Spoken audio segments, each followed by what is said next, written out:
तो students, welcome to chemistry by Shashi Bhushan YouTube channel में आप सभी का स्वागत है। बच्चों, आज मैं एक ऐसा टॉपिक लेकर के आया हूँ जिसमें कि केमिस्ट्री में बच्चे चाहे फाउंडेशन हो या फिर आप नीट जेई की तैयारी कर रहे हो या फिर कोई भी अगर आप कॉम्पिटिटिव एग्जाम की तैयारी कर रहे हो और इवन बोर्ड एग्जाम की तैयारी कर रहे हैं, तो एक टॉपिक ऐसा है जो मॉलिक्यूलर मास है। ठीक है, ये बहुत सारे बच्चे ऐसे हैं कि मॉलिक्यूलर मास जो है कि वो कैलकुलेट नहीं कर पाते। ठीक है, कि मॉलिक्यूलर मास होता क्या है, कई बार उनको ये भी नहीं पता होता है। तो मैं जो है कि बेसिक कॉन्सेप्ट पे जो है कि मैं अभी वर्क कर रहा हूँ आप लोगों के लिए, कि जो भी बेसिक जो प्रॉब्लम है वो जो है आप लोगों का सॉर्ट आउट जो है वो किया जा सके। और आप लोग को जब ये छोटे छोटे टॉपिक जब कंप्लीट हो जाएंगे ना, तो फिर क्या होगा कि आप बड़े बड़े क्वेश्चंस को जो है कि आप आसानी से क्या कर सकते हैं, अटेम्प्ट कर सकते हैं। ठीक है, तो आइए हम लोग आज के लेक्चर में जो है वो सबसे पहले देखेंगे कि मॉलिक्यूलर मास जो है वो क्या होता है पहले। ठीक है, उसके बाद फिर मैं कैलकुलेशन आपको बताऊंगा। जैसा कि बच्चों आप देख रहे होंगे यहाँ पर जो आपको टॉपिक जो दिया गया है वो है मॉलिक्यूलर मास।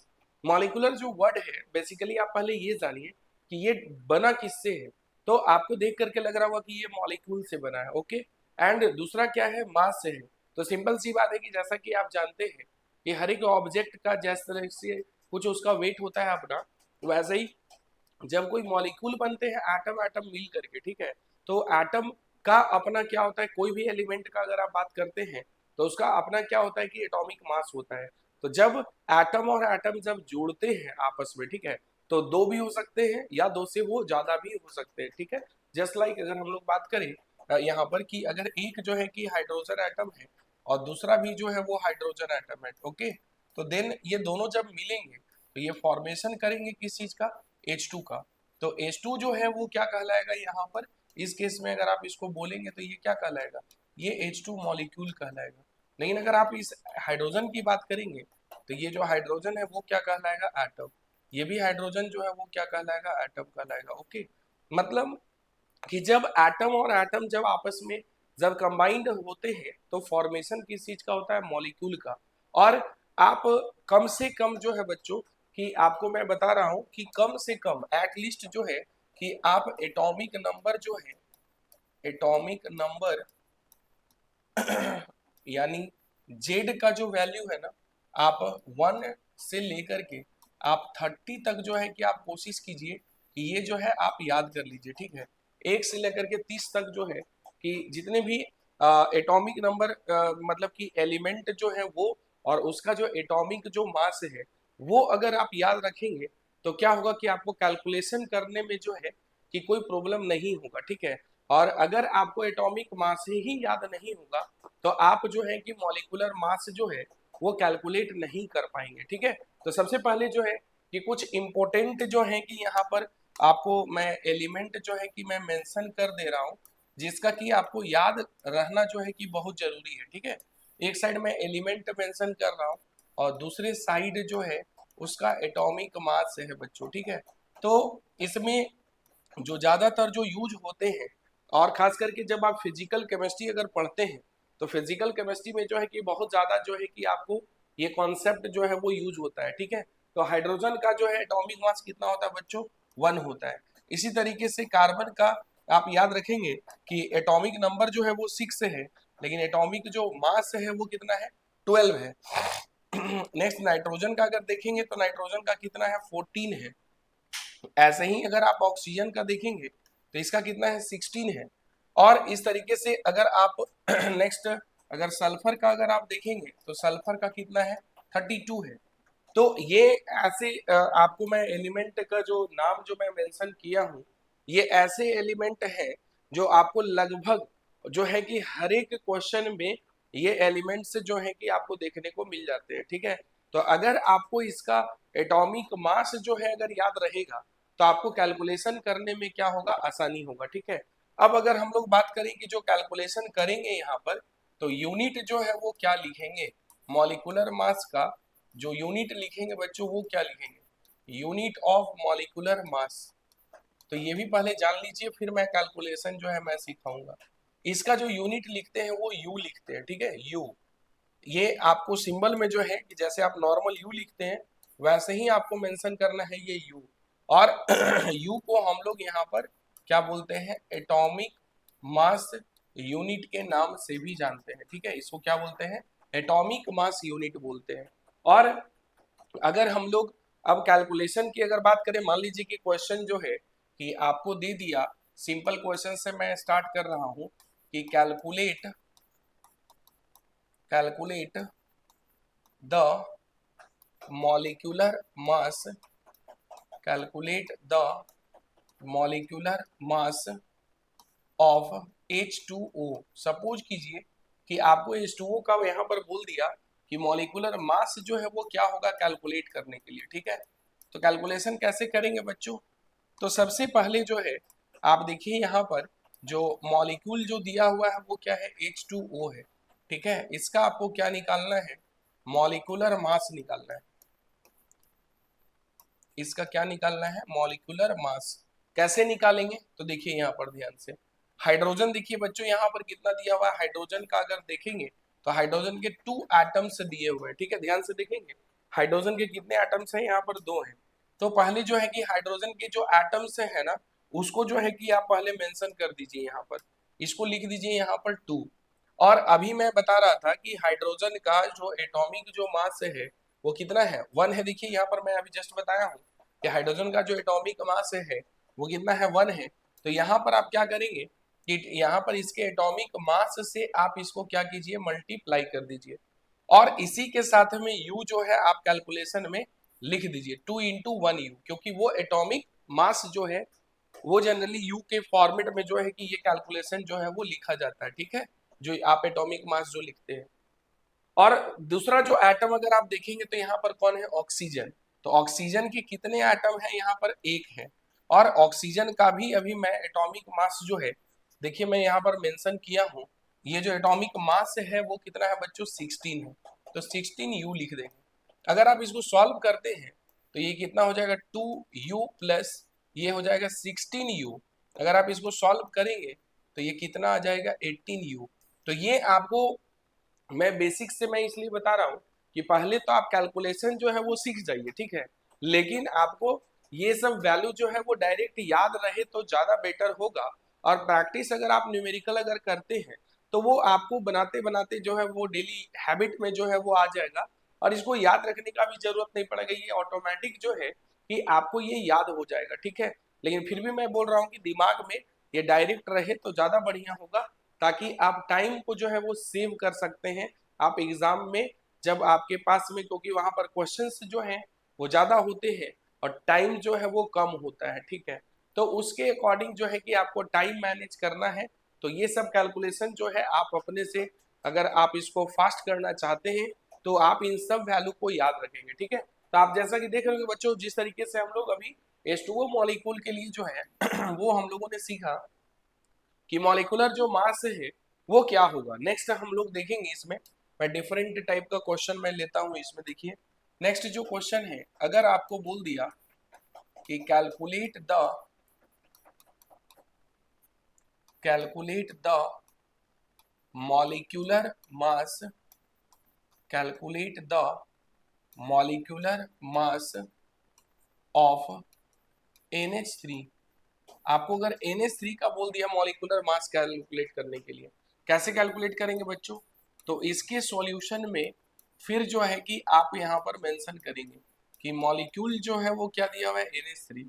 इसका आपको क्या निकालना है, मॉलिक्यूलर मास, मॉलिक्यूलर मास ये आपको कैलकुलेट करना है। कैसे करेंगे बताइए जरा। फिर यहाँ पर आपको कैलकुलेट करने के लिए क्या करना है कि नाइट्रोजन देखिए यहाँ पर सबसे पहले है, और नाइट्रोजन के कितने एटम्स हैं यहाँ पर देखिए, अगर कुछ नहीं लिखा हुआ मतलब 1 है इस जगह पर, ठीक है। तो यहाँ पर आप क्या लिख देंगे, 1 इंटू, अभी मैं बता रहा था कि टेबल में मैं बताया हूँ कि नाइट्रोजन का जो एटॉमिक जो मास है वो कितना है, 14 है। तो आप यहाँ पर क्या करेंगे कि जब कैलकुलेशन जब करेंगे तो यहाँ पर नाइट्रोजन के नंबर ऑफ एटम तो लिख दिए, अब इसका आप यहाँ पर क्या लिख देंगे, एटॉमिक जो मास है ना उसको आप लिख दीजिए 14u। फिर साइन किस चीज का होगा, प्लस का। यहाँ पर देखिए हाइड्रोजन के कितने एटम्स हैं बच्चों, 3 है, तो 3 लिख दीजिए। और हाइड्रोजन का जो एटॉमिक मास है वो कितना है, 1 है, तो 1u लिख दीजिए। तो इसको जब सॉल्व करेंगे तो ये कितना हो जाएगा 14u प्लस यहाँ पर कितना हो जाएगा 3u। इसको अगर आप सॉल्व करेंगे तो ये कितना हो जाएगा 17u हो जाएगा। कितना हो जाएगा 17u।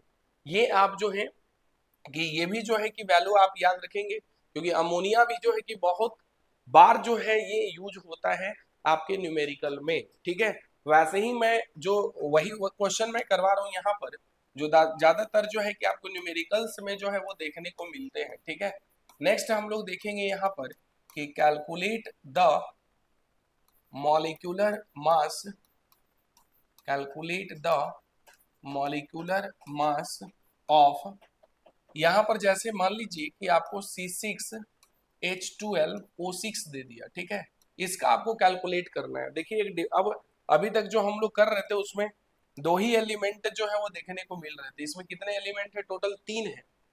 तो इसका आप कैलकुलेशन कैसे करेंगे बच्चों? देखिए सॉल्यूशन में इसका आपको कैलकुलेशन करना पड़े तो क्या लिखेंगे? C6H12O6, और इसका जब आप निकालेंगे क्या, मॉलिक्यूलर मास जब निकालेंगे तो क्या हो जाएगा बताइए जरा। मॉलिक्यूलर मास जब निकालेंगे तो कार्बन के कितने एटम्स हैं? यहाँ पर देखिए 6 हैं, और इसका जो एटॉमिक जो मास है वो कितना है? 12 है। फिर इसके बाद नेक्स्ट वाले में आइए, देखिए यहाँ पर क्या लिखा हुआ? हाइड्रोजन। हाइड्रोजन के कितने एटम्स हैं? 12 है, और इसका जो एटॉमिक मास है बच्चों अभी मैं बताया वो कितना है? 1 है। वैसे ही ऑक्सीजन, देखिए यहाँ पर ऑक्सीजन के कितने एटम्स हैं? 6 हैं, और ऑक्सीजन का जो एटॉमिक मास है वो कितना है? 16 है। तो इस तरीके से जो है कि आप पहले लिख लीजिए, और यहाँ पर थोड़ा सा जो है कि कैलकुलेशन है भाई, मैथमेटिक्स से मत डरिएगा। बायो वाले बच्चे जो हैं वो छोटे छोटे कैलकुलेशन को नहीं कर पाते हैं, इसलिए आप इन सब कैलकुलेशन को थोड़ा सा घर में कीजिए और अपना स्पीड को जो है वो बढ़ाइए। ठीक है, ताकि क्वेश्चन जो है कि बनाने में आपको हेल्प हो फिजिकल केमिस्ट्री का।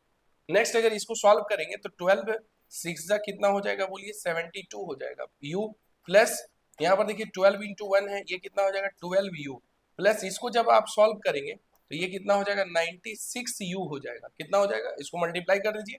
6 6 जा 36, 6 हो गया 1, यहाँ पर 6 लिख दिए, और इसका कैरी करेंगे तो 3 यहाँ पर जो है कि आपको बचेगा, और 6 1 जा 6 प्लस 3 कितना हो जाएगा? 9। तो 96 जो है वो u हो गया।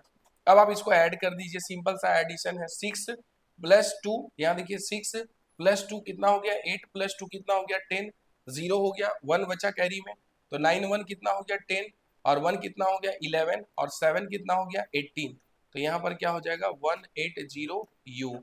और ये काफी इंपॉर्टेंट है बच्चों कि जब भी आपको C6H12O6 दिया हुआ अगर है तो उसका जो मॉलिक्यूलर जो मास होगा वो कितना होगा? 180u होगा। तो ये काफी इंपॉर्टेंट है, जो हर एक न्यूमेरिकल में जो है जनरली आपको देखने को मिलता है। ठीक है, एक क्वेश्चन और देखेंगे हम लोग यहाँ पर। जैसे आपको क्वेश्चन अगर दिया हुआ है ऐसे कि कैलकुलेट द, नेक्स्ट क्वेश्चन है calculate the molecular mass of C12, H22 और O11। ये भी काफी इंपॉर्टेंट है, जो भी स्टूडेंट ये देख रहे हैं, ये जो है क्वेश्चन जरूर जो है कि आप ध्यान में रखेंगे। ये क्वेश्चन बहुत बार जो है न्यूमेरिकल्स में जो है ये पूछा जाता है। C12, H22, O11 उसका कैसे निकालेंगे बच्चों? देखिए यहाँ पर सॉल्यूशन अगर करना हो तो कैसे करेंगे?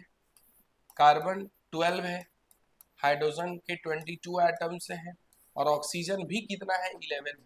इसका आपको जब निकालना पड़ेगा मॉलिक्यूलर मास, मॉलिक्यूलर मास जब आपको निकालना होगा कैसे निकालेंगे? तो जैसा कि अभी मैं बताया अभी बहुत सारे क्वेश्चन में कि कार्बन के कितने एटम्स हैं? 12 है। पहले जो है आप 12 लिख लीजिए, प्लस प्लस नहीं कीजिए, पहले इसका मल्टीप्लीकेशन में इसके जो नंबर ऑफ एटम्स है उसको लिख लीजिए। 12 इंटू क्या हो जाएगा? 12u, क्योंकि कार्बन के भी 12 ही होते हैं। फिर साइन किस चीज का होगा? प्लस का। हाइड्रोजन के कितने एटम्स हैं? देखिए यहाँ पर 22 है, और आपको पता है कि इसका जो एटॉमिक जो मास है वो कितना है? 1 है, तो 1 लिख दीजिए। फिर साइन किस चीज का हो जाएगा? प्लस का। ऑक्सीजन देखिए, ऑक्सीजन के कितने यहाँ पर एटम्स हैं? 11 है, इनटू इसका जो एटॉमिक जो मास होता है वो कितना होता है? 16। अभी मैं टेबल में भी मैं बताया हूँ, आप वहां से भी जा करके देख सकते हैं। ठीक है, अगर आप इसको सॉल्व करेंगे बच्चों तो देखिए नॉर्मल ये मल्टीप्लीकेशन है, अगर एक बार में नहीं आता है तो आप एक एक करके कर लीजिए। 12 टू जा जो है वो कितना हो जाएगा 24 होता है, तो 4 लिख दीजिए। कैरी में कितना बचा 2, 12 बन जा 12 प्लस 2 जो है वो कितना हो जाएगा यहाँ पर 14, तो 144 यू जो है वो सिर्फ इससे आ गया, ठीक है। प्लस इसको जब करेंगे तो 22 इंटू 1 यू है, तो ये कितना हो जाएगा 22 यू हो जाएगा। प्लस यहाँ पर इसको भी वैसे ही मल्टीप्लाई कर लीजिए, 11 6 जा कितना हो जाएगा 66, तो 6 लिखेंगे 6 कैरी में, 11 1 जा 11 प्लस 6 कितना हो जाएगा बच्चों यहाँ पर 17, तो ये हो जाएगा 176 यू हो जाएगा, ठीक है। अब आप इसको क्या कीजिए, नॉर्मल जो है कि एडिशन है, आप ऐड कर दीजिए इसको। देखिए यहाँ पर 6 है, यहाँ पर 2 है, 6 प्लस 2 कितना हो गया 8, और 8 और 4 कितना हो गया बच्चों 12, तो 2 लिख दीजिए। कैरी कितना हुआ 1, यहाँ पर ऐड कर दीजिए 1, 7 प्लस 1 कितना हो गया 8, 8 प्लस 2 कितना हो गया 10, और 10 प्लस 4 कितना हो गया 14, तो 4 लिख दीजिए। कैरी फिर कितना रह गया 1, 1 देखिए 1 कैरी और यहाँ भी 1 है, तो 1 प्लस 1 कितना 2, और 2 प्लस 1 यहाँ पर कितना हो जाएगा 3, तो 342 यू जो है ये आपका C12H22 का जो मॉलिक्यूलर जो मास होगा वो कितना होगा 342 यू होगा। तो इस तरीके से बच्चों आज के लेक्चर में जो है मैं आपको सिखाया हूँ कि मॉलिक्यूलर जो मास है वो कैसे आप कैलकुलेट करते हैं, how can you calculate the molecular mass of various types of molecules. Okay, तो आप इस लेक्चर को जो है आप देखिए अच्छे से, और प्रॉपर जो है कि नोट्स बना लीजिए, ताकि आपको जो है कि फर्दर कभी आप अगर क्वेश्चन बनाते हैं तो आपको कोई प्रॉब्लम ना हो, ठीक है। और फिजिकल केमिस्ट्री में बच्चों ये तो आपको आना ही चाहिए, तभी जा करके आप न्यूमेरिकल्स जो है वो बना पाएंगे, क्योंकि मॉलिक्यूलर मास जो है कि हर एक जगह पर आपको कैलकुलेट करना होता है। तो इसलिए ये जो भी स्टूडेंट ये वीडियो को देख रहे हैं, अगर आपको अच्छा लगा तो आप जरूर कमेंट कीजिए, और अगर किसी भी प्रकार का अगर आपको डाउट अगर है तो वो भी आप कमेंट कीजिए। और अगर फर्स्ट टाइम अगर आप इस वीडियो को अगर आप देख रहे हैं अगर हमारे चैनल में, अगर फर्स्ट टाइम अगर आप जुड़े हैं तो चैनल को आप सबसे पहले सब्सक्राइब कर लीजिए, क्योंकि अगर आप चाहते हैं कि इस तरह का कॉन्सेप्ट अगर आपको सीखने को मिलता रहे तो आप मेरे चैनल के साथ जुड़े रहिए, और जुड़े रहने के लिए आप जो है कि चैनल को सब्सक्राइब कर लीजिए, और ज़्यादा से ज़्यादा जो है आप इसको लाइक कीजिए और शेयर कीजिए अपने फ्रेंड सर्कल में। और इस तरह का नोटिफिकेशन अगर आप चाहते हैं कि आपको मिलता रहे तो आप बेल आइकन को दबाना नहीं भूलें। थैंक यू बच्चों।